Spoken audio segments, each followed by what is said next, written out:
شيلة من كلمات الشاعر أبو هيثم عدنان البحيري، أداء الشاعر أبو حنظلة.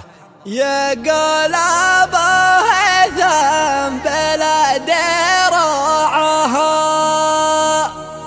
نارش ولا جنة بدره بعده،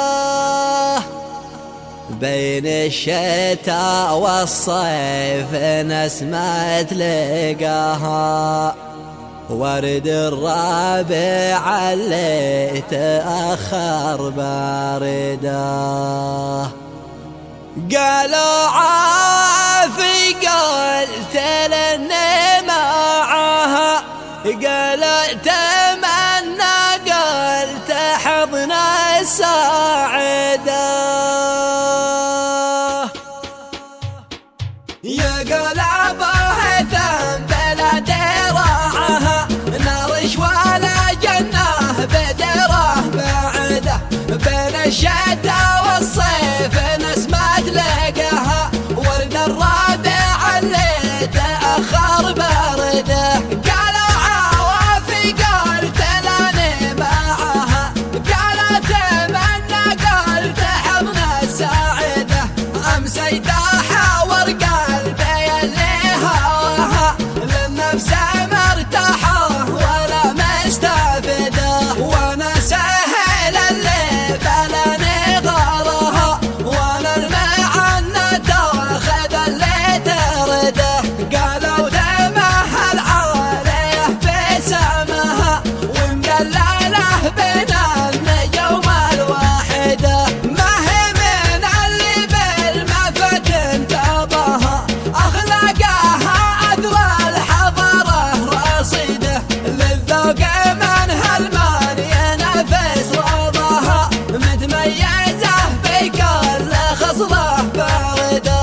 هالجود خصله والشهامة عابها، رمز الأصالة والعوايد عاددة، من دلات الهلال مع تقبيمها، لنصرة المظلوم تجه عده. يا كل شاعر ظن شعره طارها، أو مدحه وفي كاتبه في جارده، وانقوب عزه ما وصلنا منها، هذا اليمن كيف اوصفه في قصده. لا والسما صبحه تخيل مدها، والحبر ما كل المحيط دبده، ما كفت الشاعر غزل في حالها، جف القلم ممدوح وصف الحديده.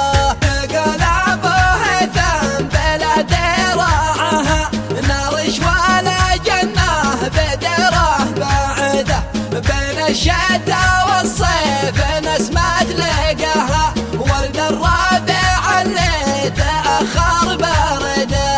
قالوا عوافي قلت لاني معها، قالوا تمنى قلت حضن الساعده.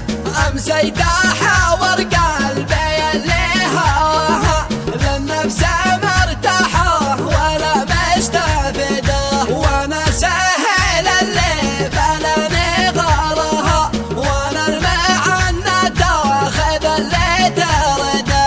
قالوا دمها العالية في سماها، ومدلله بين النجوم الواحده. ما هي من اللي بالمفتن تباها، أخلاقها أذرى الحضارة رصيده، للذوق من هالمان ينافس رضاها، متميزة بكل خصلة باردة. هالجود خصله والشهامة عابها، رمز الأصالة والعوايد عاددة، من